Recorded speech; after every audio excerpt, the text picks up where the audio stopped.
students. So it's just super fun. And I think it encourages more people to do services projects for student council. Once you get started, you really can't stop. Like I've done so many service projects this year. I've decorated doors. I had a small speech at Veterans Day, and it's just super fun to get invested with the student council. Adding on to what she said, one of the ways we did it was we got gifts for the teachers like each day, and this is just a really great way to honor them and show that we appreciate them. And then it also helped to give us a festive school environment. It was a really positive when the doors were beautifully decorated. Like kids, like as Ms. Booper said, they would be guessing who did them, and the teachers also got to guess. It was just a great way to honor them. And then we personally collaborated on Miss Francois's door, the honored German teacher, and it was just a really fun experience. We went there on a weekend, and we put in like 3 hours, and we decorated the door to like make it like her own personal village, like a German village, because she teaches German class. She really appreciated it. So it just shows how much the teachers really love it. And personally, I'm in my junior year, and I had a lot of hard finals those last couple weeks of school. And for me, I thought it was really fun just to be able to walk around during the school day and see all the fun doors.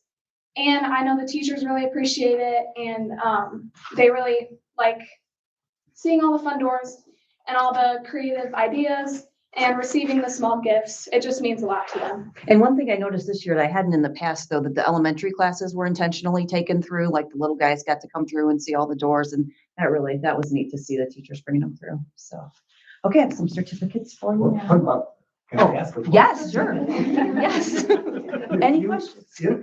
It's amazing. So I'm really proud of you guys that do this, the support, and makes you feel good, doesn't it, when you do stuff for It's other so people? fun It is too. really fun. Yeah. But you answered my question. I said, it's a surprise for the teachers. I was wondering how you decorate something they don't know about. You do it on weekends. Yeah, we did it on the weekend, and then like every day we give them a clue to like kind of like hint who we are, and on the last day you give them like a gift and then tell them who you are. But usually they can guess if you give them good clues. And all the staff are involved also. So all the lunch ladies and the office people, we normally decorate the office just as a whole. And then for the lunch ladies, we normally bring like a tray of goodies or like treats or something just for them to share, because it's kind of harder to decorate the cafeteria. So. We did gift baskets this year. Yeah, we did it for janitors. Yeah, the too. Yeah, for janitors as Yeah. well, if they don't have like an office or a door specifically, so they got treats as well. That's exciting. All Can I right. give them the certificates? Okay. Thank you. So Mrs. Carter, thank you. Just a second. I said, do you want to look it up on the other side? Oh, yeah.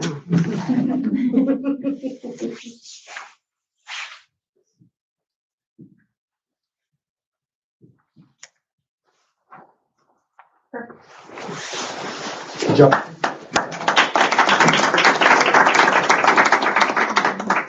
I know you students are very good. You're more than welcome to stay for this whole board. There is homework that needs to get done. I know that the PCC tournament comes up and Morgan's hosting the girls. So if you feel you need to leave, nobody's gonna get mad at you or angry, and I know there's a lot of things going on. So you can stay if you'd like, or if you have to go, that's fine as well.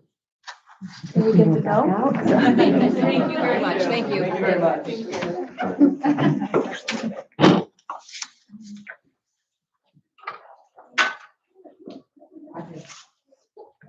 Thank you. Thank you. At this time, we need to select and vote for the officers for the 2026 calendar year. And at this time, I will open the floor for any nominations for president. Mr. McSparron, I would nominate Mr. McSparron for president, since I think we're gonna be in interesting times in coming years, and I'd like to see some consistency in what we're doing. So that would be my nomination. I'm going to turn things back over to our vice president, Liz McFalls, because I'm being nominated. I don't think I can win that portion here. Okay, so is there any other nominations? Check any other nominations? No? Hearing none, the nominations for office of president are closed. All those in favor of Rick McFerrin for office of president, please raise your hand. Okay. 6. Any of the I'm just abstaining. And all those opposed, please raise your hand. All right, so that is 6-0, 1 abstention. All right, so we have the elected president of Rick McFerrin. Thank you. I will not let anyone down, and I appreciate the confidence that you placed in me. At this time, I open the floor for nominations for the office of vice president. Mr. McFerrin, I would like to nominate Elizabeth McFalls for vice president. Elizabeth McFalls has been nominated for vice president. Are there further nominations for the office of vice president? Well, hearing none, the nominations for the office of vice president are closed. All those in favor of Elizabeth McFalls for the office of vice president, please raise your hand. 1, 2, 3, 4, 5, 6. I'll be abstaining again. Okay. So it's 6-0, 1 abstention. So congratulations, Elizabeth McFalls, for the office of vice president. I know you'll do a great job. At this time, I will entertain nominations for the office of secretary. Mr. President, I'd like to nominate Stacia Terpstra for secretary. Mrs. Stacia Terpstra has been nominated for secretary. Are there further nominations for the office of secretary? Hearing none, the nominations for the office of secretary are closed. All those in favor of Stacia Terpstra for the office of secretary, please raise your hand. 1, 2, 3, 4, 5, 6. Abstaining again. Abstain, okay. Well, the ayes have it. That would be 6-0 and 1 abstention. And we have elected Stacia Terpstra to continue for another year in the office of secretary.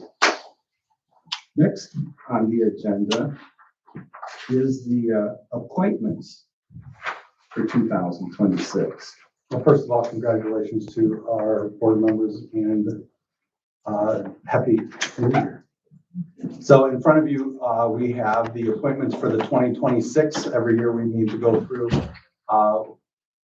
and appoint our treasurer as Kim, and I'm asking for Kim Nieves, deputy treasurer Lisa Thompson. We're currently filling those roles.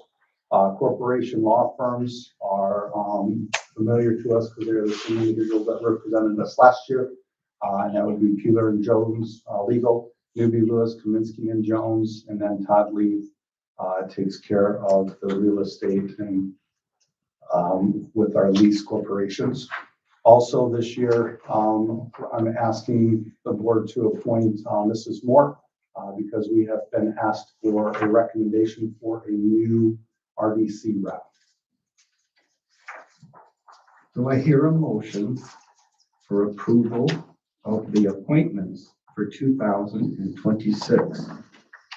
So moved. Moved by Mr. Martin. Is there a second? I'll second. Seconded by Mrs. Audrey Starr. Any questions? Concerns? We'll see, and then I'll call the question. All those in favor of the appointments for 2026, please raise your hand. 1, 2, 3, 4, 5, 6. And I'll be abstaining again. okay. So motion passes 6-0 with 1 abstention. And now it's time for public input. Is there any? Oh, that's a cue, sorry. Oh, no, there's nobody. Okay. Sorry. Okay. Then the next item would be suspension of the public meeting in order to convene the Board of Finance. So it's customary for us to hold the Board of Finance meeting in January to meet the statutory requirements. The first thing and item of action on the agenda is I have in front of the board a resolution. Traditionally, it has been the custom of East Porter County Schools to have the same officers on the Board of Finance as we do for the school board. And so there is a resolution if the board so chooses, and that would be my recommendation. Move to approve resolution 2026-1. It's been moved by Mr. Martin. Is there a second? I'll second. Second by Mrs. Terpstra. Any questions, comments? Seeing none, I'm going to call the question. All those in favor of approval of resolution 2026-1, financial officers for 2026, please raise your hand. 1, 2, 3, 4, 5, 6. I'll be abstaining again. Okay. Motion passes 6-0-1. Next item, the Board of Finance meeting is the item B2B, review investment report. At this time, I'll be turning it over to Mrs. Nieves to go through the remainder items on the financial components. Okay, so the first thing is the investment report. It's attached to board docs. So there's a couple different types of things listed on here. The first two would be our Hoosier Fund account and our Centeer account. So those are both just bank accounts that offer us higher interest than our general bank does. So those are specific investments. It's not tied up, it's fluid, but those two have some balances there. So in the Hoosier Fund, our interest for the year was $22,813 and an average of 4.4%. The Hoosier Fund, our interest earned was $173,325 and the average of 4.33%. And then our regular bank interest was about 3.42%, for a total of $705,645 for the year earned in interest. Again, remember from December, we voted to put some of the money into those CDs, so that's kind of a new thing for this year. So we can put the money in there, but not until December, so we haven't heard what interest on this yet. So interest rates were lower than last year, but still earning pretty good for this year. Any questions on that report? I don't think there's anything to vote on or do anything, just okay. And then the next item is just a review of the investment policy. It's listed in our financial goals, but that we review that once a year. So our investment policy just states that the school board authorizes the treasurer, assistant treasurer to make investments of available monies from the several funds of the corporation in bonds, bills or notes, in the United States, certificates of deposit, and any other financial instrument authorized by Indiana laws. The interest derived from these investments will be deposited in the fund from which the investment was made. Is there any questions or any thoughts on that policy? And just for a clarifier, there's no action or anything. It's just to say that we've reviewed it. Okay. Then we'll move on to the financial goals for 2026. So these are similar to our previous year's goals. The first goal is to develop a long-term capital plan to support the district plan of targets of communication programs and staffing. For 2025, it was kind of a goal that changed with the laws, and so that kind of changed dramatically our plan for the next 3 to 5 years. So working with policy analytics and ESG to kind of come up with the forecast going forward and how we will feel the full effects of Senate Bill 1 and how we can use our money more efficiently. The second goal is our investment policy that we'll review that. So we just did that for the year. Got one thing checked off for the year already. Our debt policy that we will identify needs to support the district plan, acquire debt, but maintain property tax rate without significant fluctuations in overall tax rate. So our tax rate for this year, after everything was approved through DLGF, was 83.38 cents. So it's slightly higher than the 81.51 that it was last year, but lower than it was in 24. It was 88.5, and previously it was above that. The next goal would be to maintain combined cash balance in the education operations fund of 15% of the approved annual combined budget. We've been able to maintain that rate. We're currently at about 40%. Work to maintain at least $3 million balance in the rainy day fund annually. We've been able to do that. And then effective use of resources in the operations fund, including capital projects, transportation, and bus replacement expenditures that provide students with an environment that is safe and conducive to learning. And so our goal there is to not operate in a deficit, and we've been able to do that. Any questions or changes for those goals? Nicely summarized. We do have to approve this though, the goals. Is that correct or no? Yeah, the board can take action on the goals. Okay, well, at this time then I'll entertain a motion for approval of the 2026 financial goals. So moved. Moved by Mrs. Terpstra. Is there a second? A second. Second by Mrs. McFalls. Any comments, questions? I guess one of my questions would be with the decrease in funding we're gonna see in 2026 due to Senate Bill 1, are we gonna be able to maintain a $3 million rainy day fund? For 2026, yes. Okay. Any other questions, comments? The part that you will have to look, that we will have to look at is over the next couple of years, you know, Mrs. Nieves was talking about where our tax rate went up just like a couple cents. So with that, realize that as school districts move forward in the way that Senate Enrolled Act 1 is, it's going to be more about levy and less about maintaining tax rates. So you will see more fluctuation in tax, because we have always tried to maintain or lower our tax rates. Realize with the changes in it, it's going to fluctuate more because it's going to be more based on AV. And so it's going to be heavier reliant on levy and not rates. So in the past where the school has gone out and done GO bonds or different lease bonds, and we've always told people that we're not changing, we're maintaining a constant rate, that can no longer be the message because it would be incorrect, because we cannot control and manage rate like we used to. It is going to be a lot more fluctuating on where the levy is and AV. So if AV drops, that rate's going to change.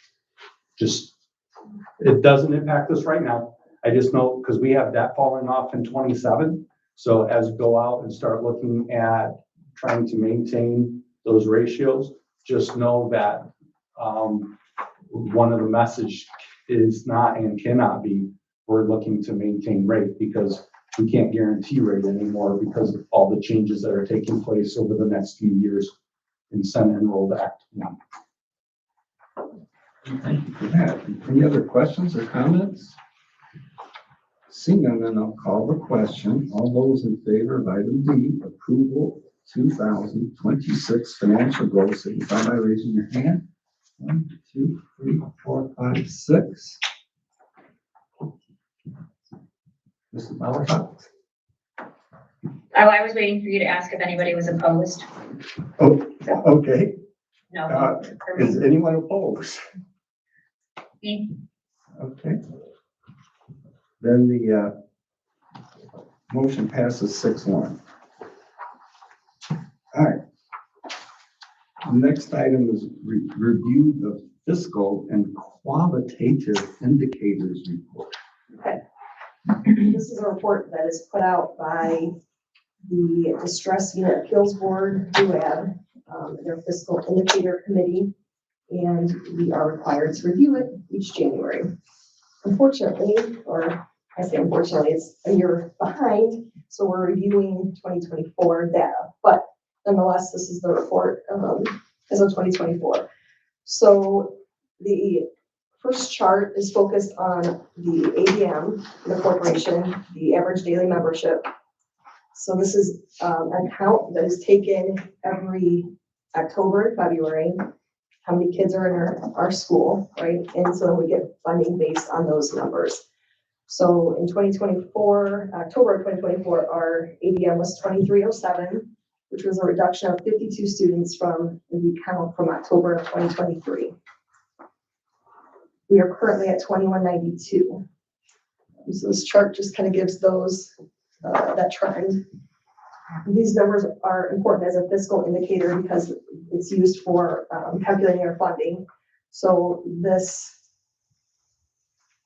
count that comes in February, that will be what our funding is based on until the next count in October again.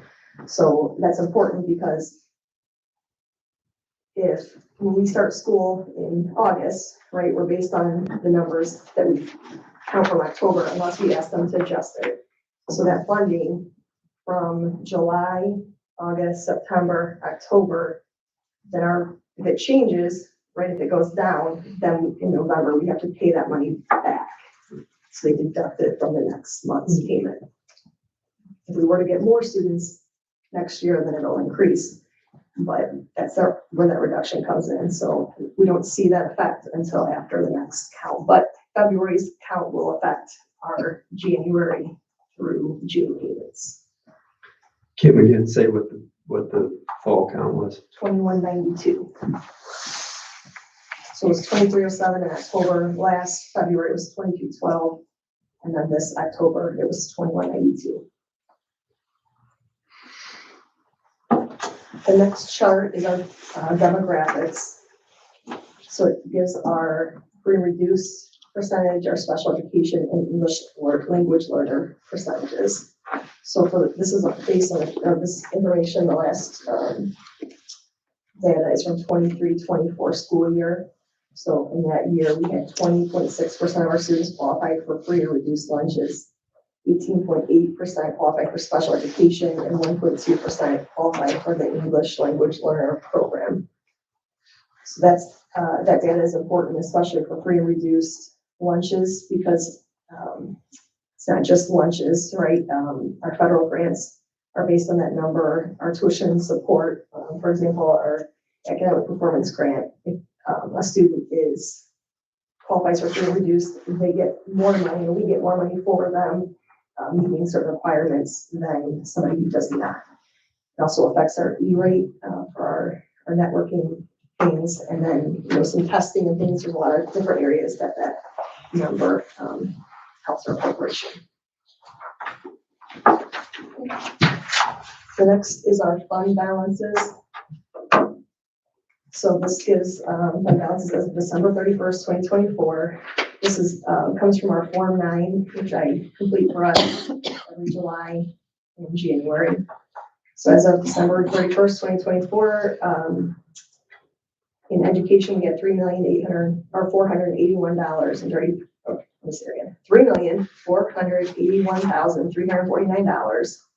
In operations, $7,123,905, and then our $3 million in our rainy day fund. The next report gives our annual deficit and surplus. So they're looking at, this indicator to see, are we using the money we currently have for that year to pay for our expenses, or are we having to dip into money that we already had in our balances and spend some of that for the current year? So we had a deficit in 2014, 18, 20, and 22. And the other years we've been at a surplus. The next chart is our fund balances as percent of operation expenditures. So this indicator tells us our ability to maintain operations in the event of delays in revenue by utilizing existing fund balance to fund operations. This indicator displays information on the education fund, general fund, operating referendum fund, operations fund, and rainy day fund from 2014 through 2024. So our lowest percentage was 39.4 in 2014, and our highest was last year at 57.3%. And so kind of along with the next chart too, our revenue by type, just kind of want to point out, so our education fund payments, we get a payment, well, first of all, our highest revenue source, as you see in the chart, is from our tuition support from the state. And that comes every month to us, so we're paid in monthly increments, it's pretty steady. There is some variation in expenses for the education fund, but it's not as great as the operations. For our operations, that money comes from our property taxes, and that, the majority of it at least, and those payments only come twice a year, once in June, once in December. So around June 15th or December 15th, that's when we get those deposits. So we don't really have revenue in those funds except for interest and little things that come in locally until those 2 points in the year. And so those are kind of, it's important because that's when you look at the indicators as well. So when you look at December 31st, that's basically our highest point through the year, and then for that 6 months, and then it's going to decrease net balances until June 30th or June 15th, and we're going to get another deposit, if that makes sense. Yes. Yes. But again, our greatest revenue source is tuition support, and then property taxes after that. We're done with stimulus money now, so that will be no longer, you can tell by the chart when we get a bond, that revenue goes up for that. But that's the majority of that chart. And there's no operating referendum information clearly. So as evidenced by the fiscal indicator reports, we believe East Porter County School Corporation to be in a positive financial condition as of this point in time. Any questions? Any questions? I do have a question, just to help clarify. If you look back at the fund balance chart, I just want to maybe clarify for people if they're looking at it, what's a little confusing, because it looks like for a while we had a general fund. And then you start to see it go into the operational fund, and I just didn't know if you could clarify why that would happen, or why the changes came. Right.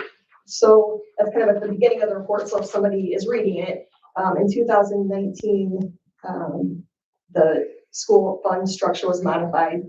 So the general fund, capital projects fund, transportation fund, bus replacement fund, those were eliminated, replaced with an education and operations fund.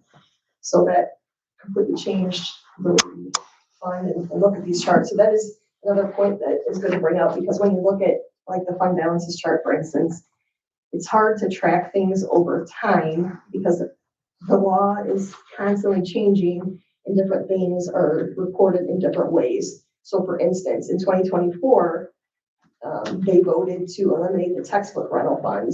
So that money had to be moved from textbook rental into education in December of 2024. So it looks like we gained money in education in 2024, but at the end, but we did not. It just got moved from a different fund that was allocated somewhere else. And then that funding was cut from us from this year. So then we don't have that funding going forward. Thank you very much. I just know it can be a little confusing seeing, it's a very good explanation that, right, things have just changed and needed to.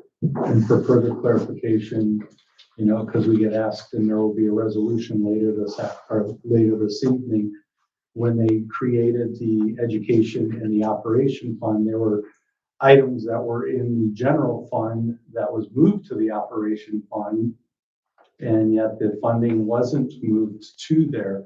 That is why we asked the board to transfer some money from education to operation in order to cover up for that lack. Any other questions?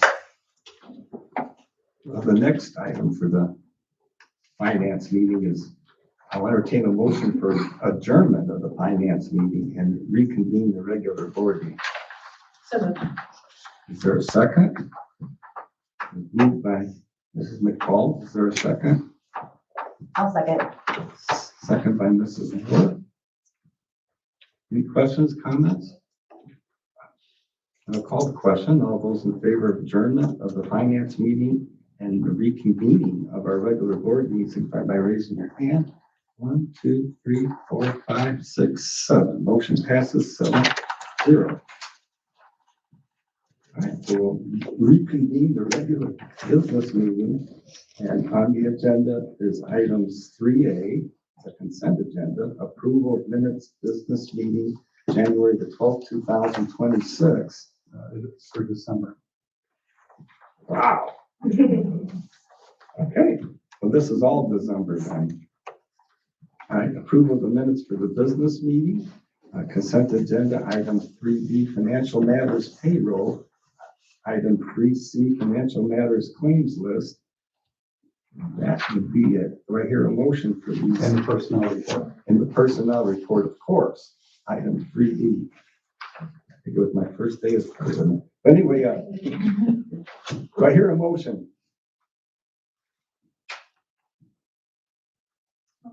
Moved by Mrs. Terpstra. Is there a second? A second. Second by Mrs. McFalls. Any comments, questions?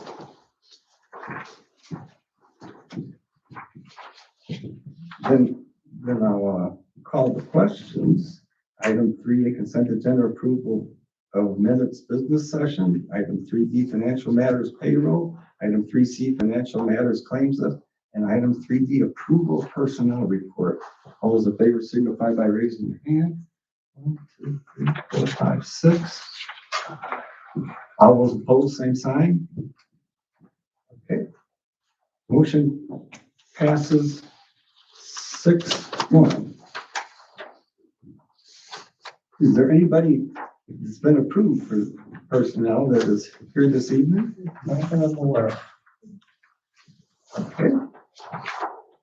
Then the next item here is would be the action items, and that would be 4A, approval of resolution 2026-2, transfer from education to operations fund. So every January, we come and we ask the board for permission to transfer the funds needed and necessary to be transferred from the education fund to the operations fund. Over the past years, we have been reducing that amount.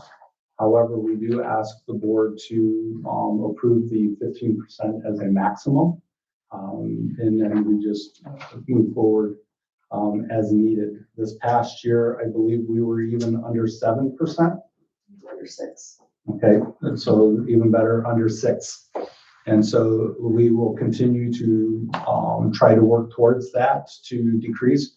However, not knowing exactly where the operating fund is going to be, it's just prudent that we ask the board for the same resolution that we have asked for the past few years.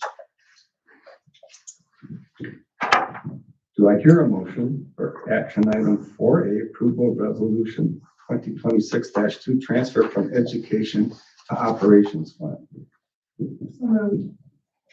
Moved by Mrs. Starr. Is there a second?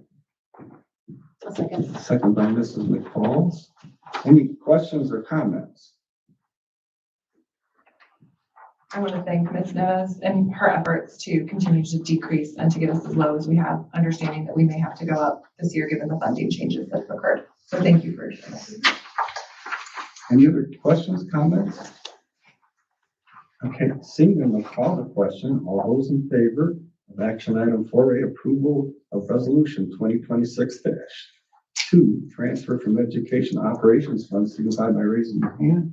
1, 2, 3, 4, 5, 6. All opposed, same sign.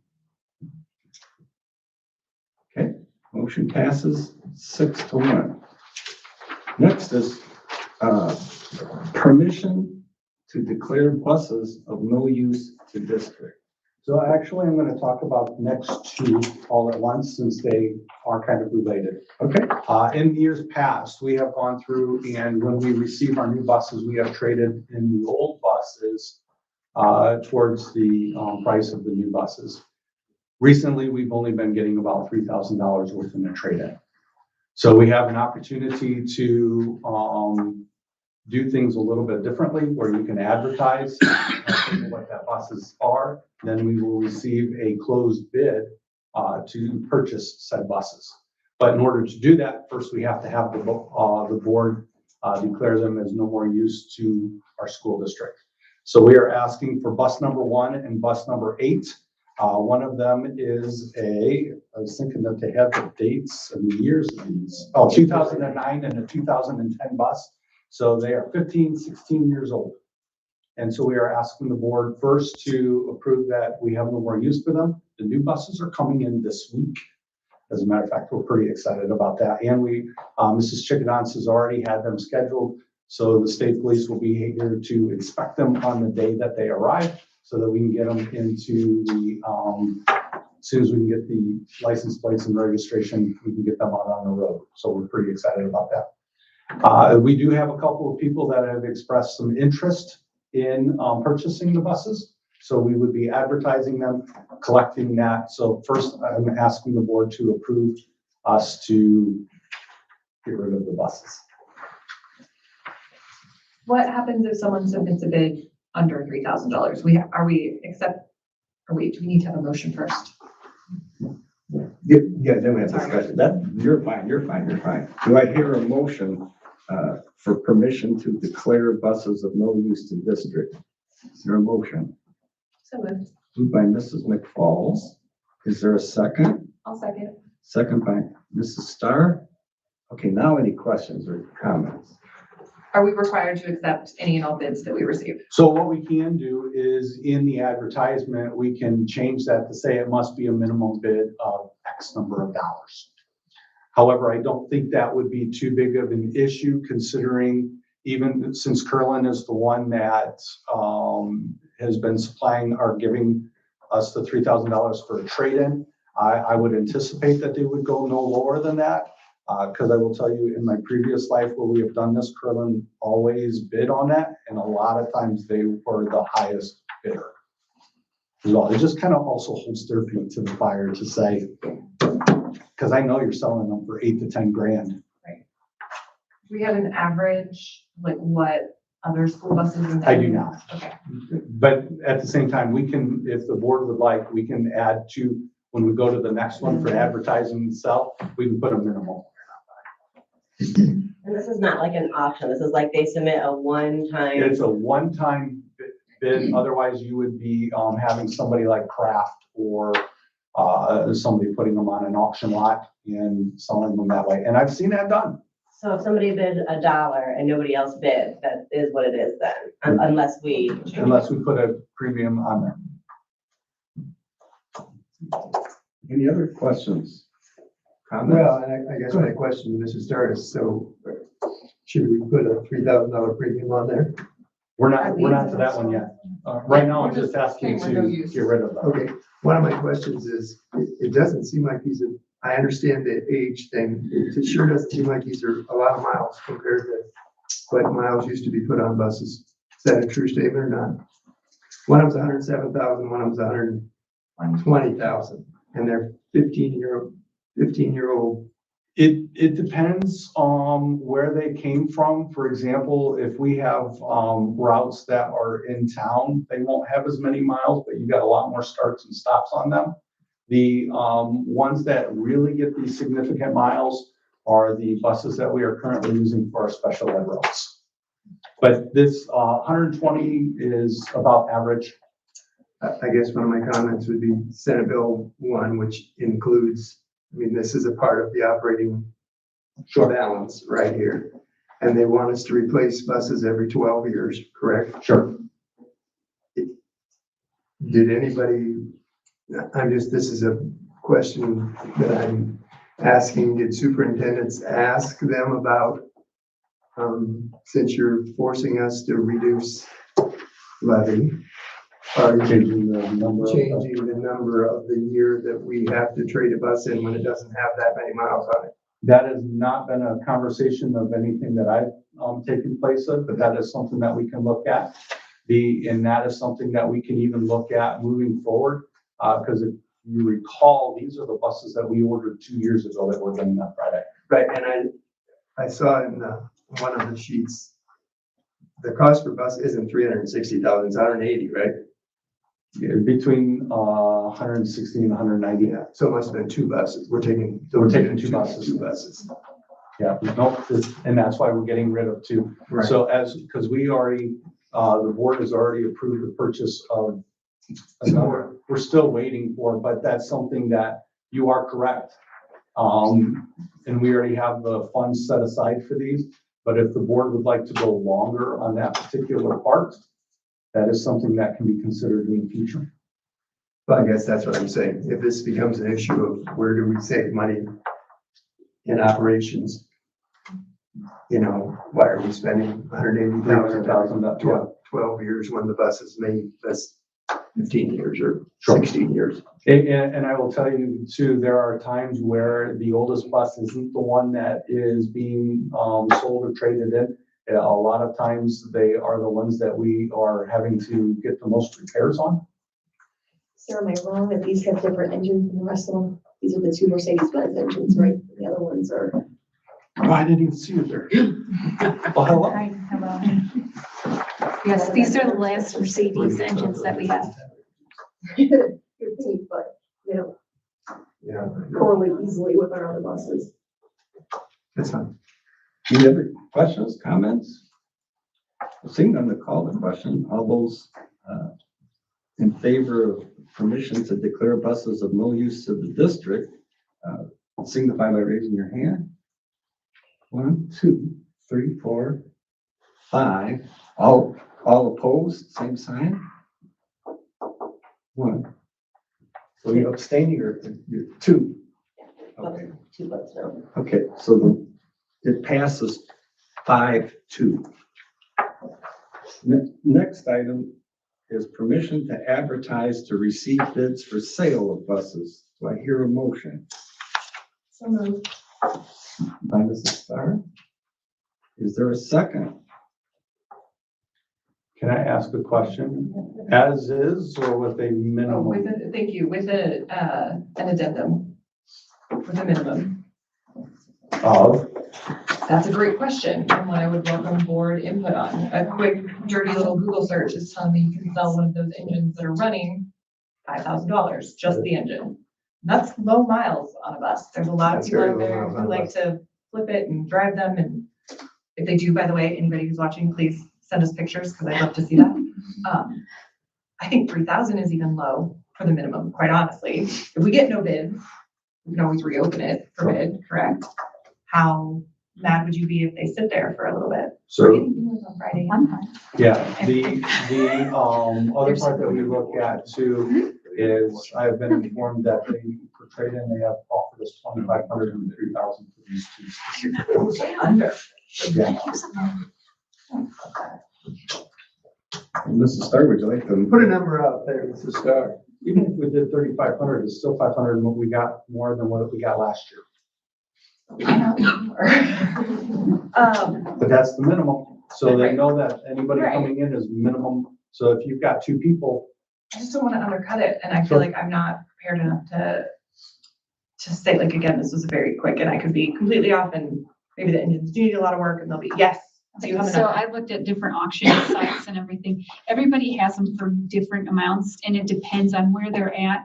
And you don't know if you're gonna have the want. Right. So I put it at 35 just because that was more than what we were offered to begin with. And I didn't know, and this is my first time putting them for bid, so I don't even know what kind of response we're going to get. Yes, we get a lot of tire kickers, but does that mean that they're gonna actually send a bid? Yeah. So I figured for our first time, it was better to do a little low and get them gone. Yeah. But I'm open to anything. If you want to put $5,000 on there, you Parking, yes, absolutely, just to see if we get any nibbles, right? Like, no get. I'm fine with 3,500, but I would also be open to 5,000. I would think 5,000 would be a place to start. I'm Okay. sorry, but Just you the can't buy we're paying anything for a for brand new one. $3,500. Yeah. These guys that are, if it has school on it, it usually costs more. So, I mean, if we're the buyer, We are the buyer. right? As soon as it has a corporation name on it, it costs us more. So, We have maintenance records that we can show, right? Like it might be coming better. I mean, I know what has been done to them since I've Yeah. gotten them, but Recent maintenance. yeah. So Mrs. Starr, would you like to make a Yes, I would motion? like to make a motion to amend agenda item 4C, permission to advertise to receive bids for sale of buses to add the minimum of, split it 3,800, a little bit more. you know, if you're negotiating and the difference between 35 and 5,000, the split, you know, it is. I know, I was coming more like 4. I'm sorry, but I just bought a pickup. Yeah. And I I mean, sat that's in the fine. room a long time until it sat down, but it didn't come down. This will be my first school bus sale, so I am willing to listen to advice here. Even if we give you $4,000, it's a nice round number to give them those two starts. Okay, $4,000.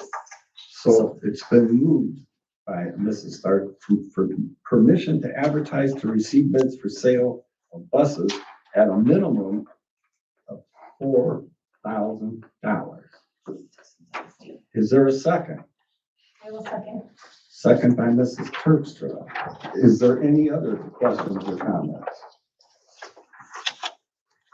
Seeing none, I'll call the question. All those in favor of permission to advertise to receive bids for sale of buses at a minimum of $4,000, signify by raising your hand. 1, 2, 3, 4. All those opposed, same I sign. got one on the screen. What's that? 5? Yeah. 5, okay. All those opposed? Oh, yeah, sorry, that's me. So motion passes 5-2. The count is right. All right, the next item is item D, permission to advertise or request for qualifications for moving energy savings roof / solar, etc. Yeah, and there'd be other, operations controls and stuff along those lines as well. So with the Senate Enrolled Act 1, something that we are trying to do are find ways to improve operations, to find different ways to move, utilities to reduce the transfer from education to operations and to just find more efficient ways to run. So we are asking the board for permission to advertise for requests for qualifications. All this is to see who wants to sit with us, who wants to work with us to create all these kind of things. We've been working with a couple of different companies already that know that they will be responding. What we will do is once we receive that, we'll have a rubric and a committee together to put that in and then narrow it down to 2 to bring to the school board so that you would have opportunity to select the individuals. Once those individuals have been selected, then they will work with us to create the scope of actually what it would be. But first we have to make sure that we have the right people that we're working with. And so we're just asking for permission to advertise it. Maybe there's nobody out there that we want to do, and we go back out and try again. So the only thing that we are committing to at this time is to receive those requests for the qualifications. Do I hear a motion for permission to advertise for requests for qualifications for moving energy savings / roof / solar / etc.? So moved. Moved by Mrs. Starr. Is there a second? Second by Mrs. McFalls. Okay, any questions, comments? I guess one of my questions in the RSQ, one of the conditions is that the company has to be in existence for 20 years. How many 20-year-old solar and wind or whatever? It's not about solar and wind, it's more about the institution themselves. So that it's not about the solar company. Because whoever puts the proposal together may not necessarily be the ones installing the solar, they will have to subcontract that out. Any other questions, comments? Seeing none, I'll call the question. All those in favor of permission to advertise for request for qualifications, RFQ, for moving energy savings / roof / solar / et cetera, signify by raising your hand. 1, 2, 3, 4, 5, 6. All those opposed? Okay, so motion passes 6-1. Next item is E, approval NIESC Food Co-op Annual Contract. So we use NESIC to do our bidding process for our food service. And so this allows us to use them for our dairy, our general produce, and then our snack and beverage distributors. So that's where our GFS, our DFA, and then commercial bids come from. So they do the process of advertising and bidding, and then I will go to the meeting and vote on who we accept. It also helps us get lower prices because it's bulk rated, so that we're combining with other districts to get a higher number, so that we can buy in bulk discount. Okay. Do I hear a motion for approval of the NIESC Food Co-op Annual Contract? So moved by Mr. Martin. Is there a second? I'll second. Mrs. Moore, I heard you. Mrs. Moore is the second. Mr. Martin is the motion. Any questions or comments? Okay, seeing none, I'll call the question. All those in favor of approval of NIESC Food Co-op Annual Contract signify by raising your hand. 1, 2, 3, 4, 5, 6, 7. Motion passes 7-0. Next item is item F, approval of mileage reimbursement rate. So in our policy, it states that we're going to reimburse for work-related items at the IRS mileage rate. And they have increased that in January to 72.5 cents instead of 70 cents. So I'm just asking that we can pay at that rate going forward. And again, that rate is, I got 72.5 it. cents. Yeah, got it. It's at 70 cents right now, so it's up 2.5 cents. So moved. Moved by Mr. Martin. Is there a second? Second by Mrs. McFalls. Any questions or comments? Seeing none, I'm going to call the question. All those in favor of approval of the mileage reimbursement rate, signify by raising your hand. 1, 2, 3, 4, 5, 6, 7. Motion passes 7-0. Next item is G, approval of the scoreboard and service donations at Washington Township for soccer and baseball fields. So actually pretty excited about this and have a change for you with this. I'm still awaiting the update, but I have been informed that we have secured enough donations to cover the entire thing. So there won't have to be any additional fundraising. There wouldn't be any additional or dollars moved from the athletic fund or different funds at the school. We have businesses and parents and service in kind donated to cover the installation and the scoreboards. So we are asking the board to approve the donation of these services in kind and the funds so that we can purchase the scoreboard. And they will be working with our district to ensure that they are installed appropriately. But we are pretty excited on that. And I know Mr. Shields has been the one that's been spearheading this. Some people had contacted the school about donating and upgrading the baseball. Mr. Fields did have a conversation with them and said, yeah, before we do that, can we talk about a soccer field? Because our soccer field is the only one in the district without an electronic scoreboard. And through conversation and dialogue, group parents are going to take care of it all. So thank you, kudos. And thank you to those parents and their businesses, and they will be receiving some thank you letters and all that other kind of stuff as well. Oh, that is exciting. So it's a little different than what's here, but I will send you the updated on that once we get that. Do I hear a motion? for the approval of the scoreboard and service donations at Washington Township for the soccer and baseball fields. Moved by Mr. Martin. Is there a second? Oh, second. Whoa. I heard Mrs. Terpstra first. Sorry. Any questions, comments? Just one question, that in the information I had, it only showed the cost of the baseball one. Is the soccer one similar? They are. I apologize for that. They should have been it was all in one document. I didn't have it either. I didn't see it either, so. Baseball is the first one. So the soccer one.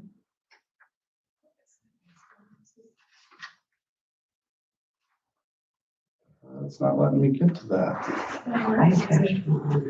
Yeah, that's all right. The, let's see. Scoreboard digital lights was $9,849.88. That's what's showing for the baseball one. Is that the same for the soccer? And then for the soccer, because it's got both of them here. It was a little bit less, I think. Yeah, the soccer one was a little bit less.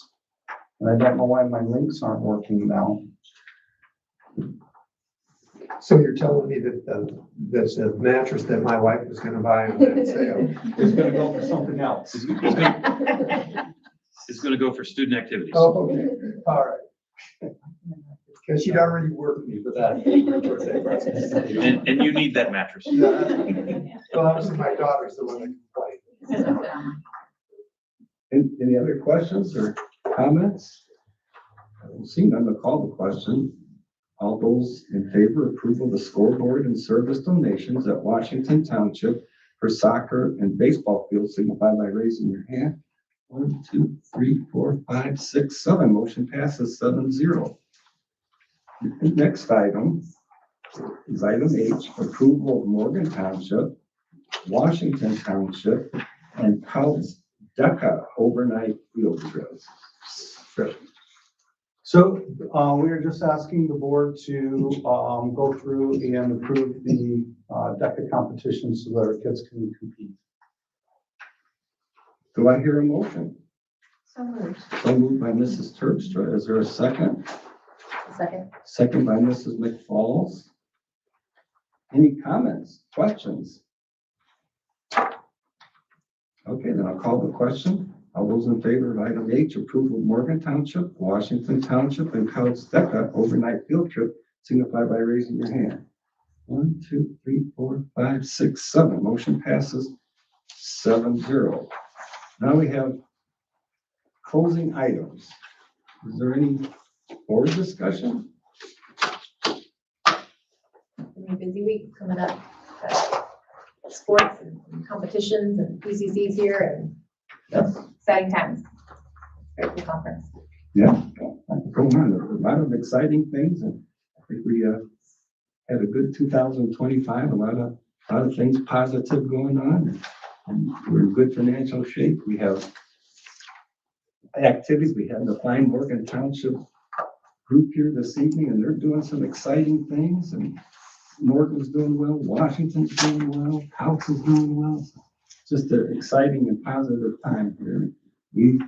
I always believe we're one of the best school corporations. So anybody else have any board member discussions? Any additional items from the superintendent? I do. The combined total is $16,228.82 for both those school boards. So, and that's one of those, and then I can even tell you that the installation of the electrical costs are going to be about $23,000, but that's being donated by Circular, and then the concrete and the structures and all that stuff. So I can go through that. Yes, I did want to just state pretty excited considering everything that came out with Senate Enrolled Act 1. And with the decline in students, if you think about it, this year we added a social worker, we maintained our STEM, we increased preschool, at our schools, and yet our cash balance still grew a little bit this particular year. Operating fund grew a little bit more, but there's some other things that we have, and once we pay for these school buses, I'm sure that we're going to see some decrease in all that kind of stuff. But even with the financial challenges and hurdles that we faced, we were able to clear the hurdle and not get tripped up. So kudos to Mrs. Nieves and our team in the board for looking at that. The other thing is, being that I've got Mr. Fields and Mr. Booker here this evening, and Ms. Blake, I gotta do a better job in terms of, and Ms. Blakely. Our high school administration and our guidance counselors have been working really hard to try to find different ways to get into, get access for all kids to different programs. And so I gave them the challenge this year to work a little bit on some scheduling and maybe do some moving around so that we can try to get some kids from different campuses to the different campuses, because not all classes are conducive for virtual learning. So I'd just like to turn it over at this time real quick. I see they even have a quick presentation to our high school team to talk about it. I believe Mr. Booker drew the short straw. Yeah, mainly because I know how to use Canva. I use it a lot. No, essentially, we were going the lines of allowing more opportunities for everybody. And so we kind of put all our heads together and looked at some of the courses that we feel like we could be providing, barring the appropriate circumstances across the district, based on the hour of which they are currently available or where they could be moved, and B, based on we think the teachers that could appropriately provide that class. So you'll see a hybrid next to ones that we are currently offering that are online. Our AP Lang at Morgan Township is online and offered to all three schools. There are times where that does meet in person based on if we have group projects and things of that nature. But other options we're looking to expand upon at all three schools are the advanced machining at Couts, environmental science at Couts, some AP US history virtually at Couts, forensics at Couts, which you should have heard in the last podcast. That's a great course over there. The principles of biomedical science at WT, as well as human body systems, both by Dr. Teixeira. And AP Lit at Couts, principles of ag at Morgan Township, as we look to grow that program. And then hopefully grow that into the animal science and advanced animal science pathway. Where did I skip one? Principles of entrepreneurship at Couts, so the dual credit econ, both at Couts and WT. The dual credit marketing at Washington Township, as well as AP physics at Couts. I put an asterisk next to the ones that could potentially be an opportunity for an internal pathway, being which would allow our kids to stay at East Porter all day long. And then as we move forward, in order to do this, and this kind of goes with the next slide as well, but one of the key changes will have to be that we'll have to move SRT to the middle of the day to allow for some transportation. We do look at this as we see that some kids cannot drive, and so we want to make sure we give them an opportunity to be transported from point A to point B.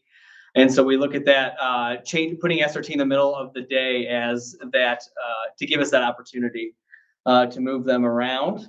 We can go to the next slide. And then the next one was just simply that transportation is going to be provided from all three campuses different times throughout the day. So again, this is like a 10,000-foot view of this. As we unpack it more, there's more details to come, but this is essentially the. We don't know how yet. Yeah. So we're working on it. Yeah, this is the start. And the idea would be that some of those unique classes on a particular campus, for example, the principles of engineering and manufacturing at Couts, would be open to students at Washington and Morgan. And students from Washington and Morgan may spend a portion of their day, up to a half a day, on another campus. And we've already talked with the IHSA, and where the student declares as their home school will be where they remain eligible, even though they may spend more than half of their day on another campus. So it will not impact athletic eligibility or a student's homeschool and where ultimately they could graduate from. And I'll also add that this is unique, but not just unique to us. I mean, there are other schools in the area that share so that they can expand their course options. You know, I think that we are unique being that we're all in the same district. But like I know in LaPorte County, we're doing the same thing when it comes to some PLTW courses that like South Central offers that Westville's looking to take advantage of. And Tri-Township, that group has kind of intermingled on some of those courses in the past. Interesting, yeah, it's exciting. We wanted to share, obviously, we don't have all the answers yet, but just as we are getting ready, because this is the prime time to start talking to kids about scheduling for next year. These are some of the things that we are trying to do to improve the different offerings that we have for our students here at Eastport. And not just virtual, but to see if there's some, because we'll still have some virtual classes like we've done in the past.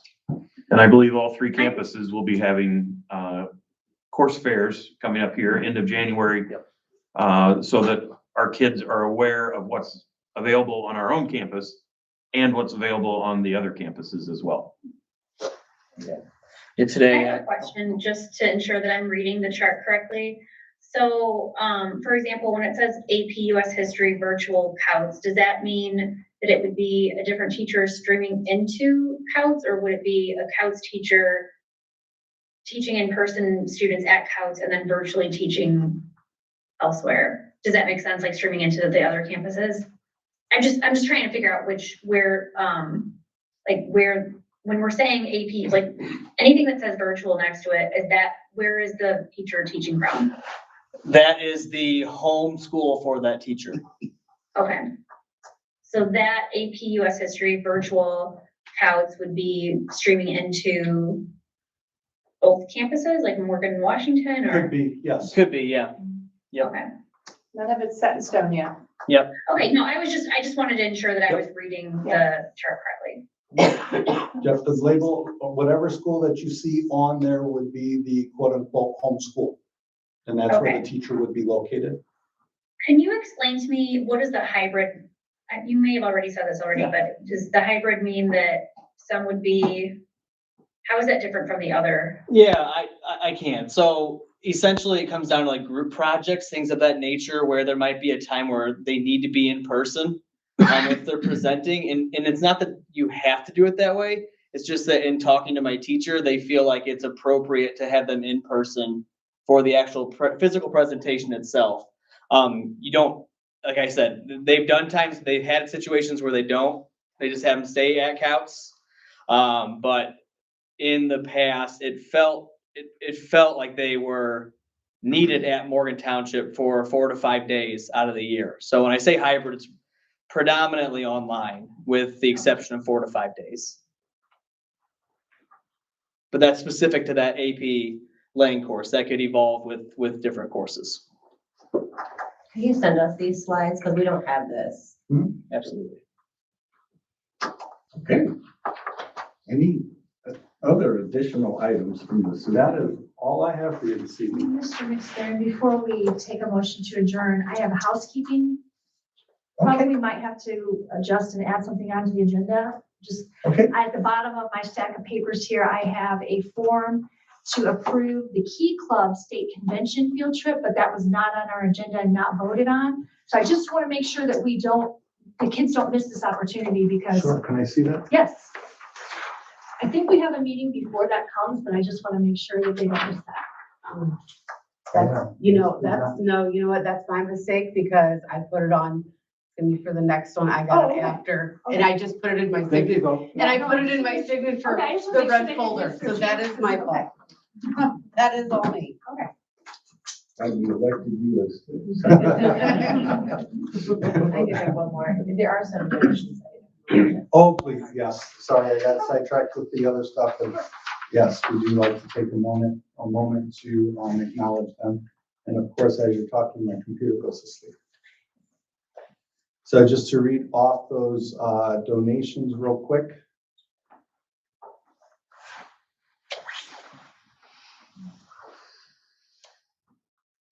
$740.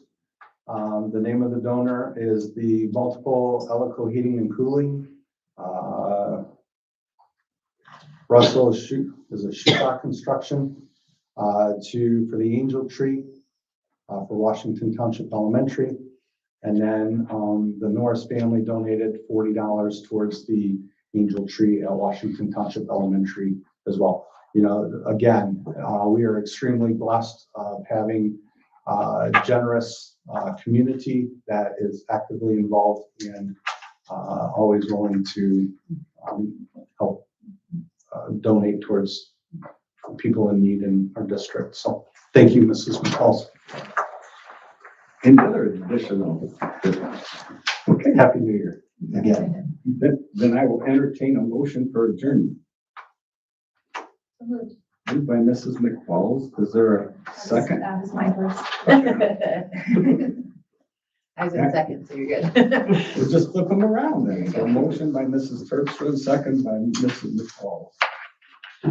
Any questions, comments? Seeing them, call the question. All those in favor of adjournment signify by raising your hand. 1, 2, 3, 4, 5, 6, 7. Meeting stands adjourned. Passes 7-0.